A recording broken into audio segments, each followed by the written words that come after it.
Welcome back to The Explainer. So today we are diving into what is, without a doubt, the most buzzed about viral sensation coming straight out of the festival circuit right now. It's a film called Wicker.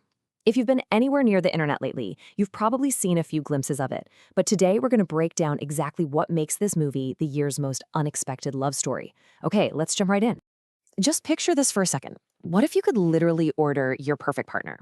And no, I don't mean swiping on some dating app or picking someone out of a catalog, but literally ordering them from your local basket weaver. That is the delightfully bizarre question sitting right at the very center of this film. It's a totally wild premise, and honestly, it's exactly why Wicker has generated such a massive amount of hype online. To really get the vibe they're going for here, you just have to hear how critics are describing it. One review called it vulgar, horny, yet unexpectedly heartwarming. I mean, that pretty much hits the nail on the head, right? It perfectly captures that unapologetically weird, bawdy, but genuinely touching tone of the film. This is definitely not your typical fairy tale, and it absolutely refuses to take itself too seriously, all while still managing to pack a real emotional punch. So, where does an idea like this even come from?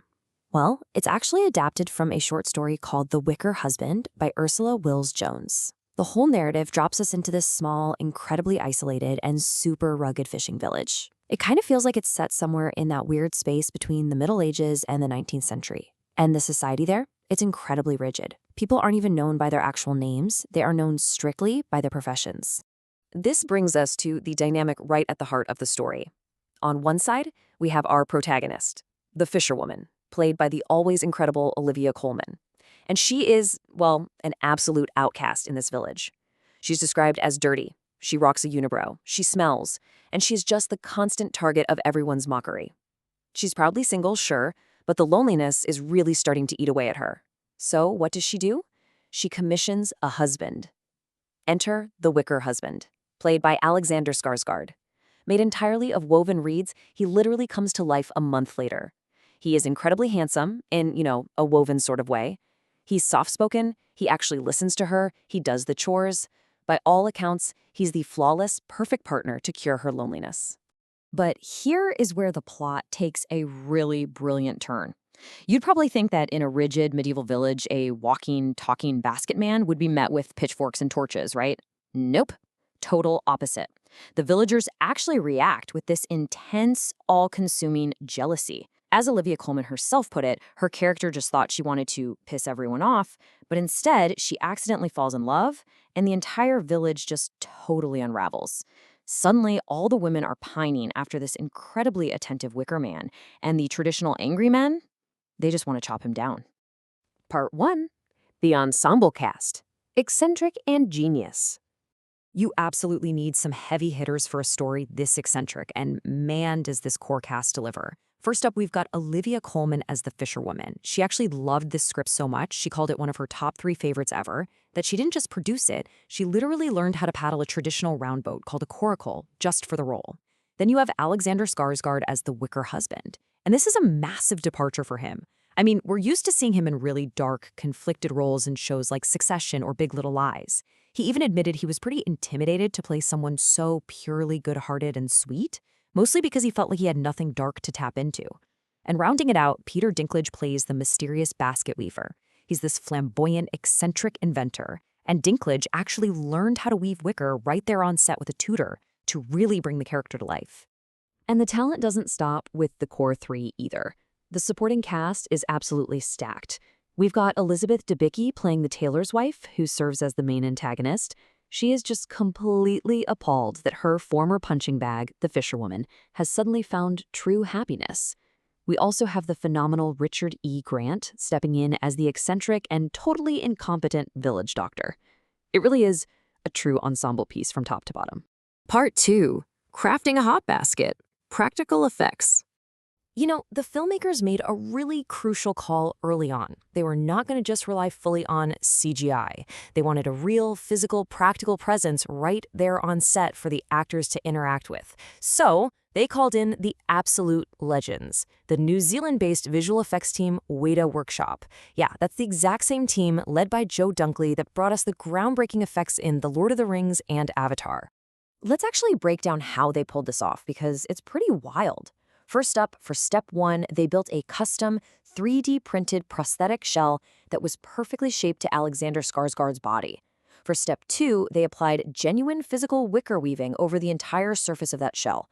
And finally, step 3, they used just a touch of minor CGI compositing in post-production to make him look entirely hollow through the gaps in the weave.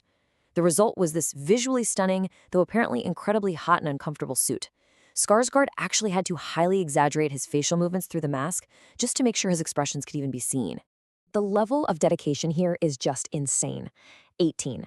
That is the number of months it took just to prepare this effect before a single camera even started rolling. They brought actual weavers right into the workshop to ensure that the synthetic wicker acted exactly like real willow. And the ultimate goal? Well, as Joe Dunkley put it, he had to be an object of desire. The mandate from the directors was literal. They needed him to be a hot basket.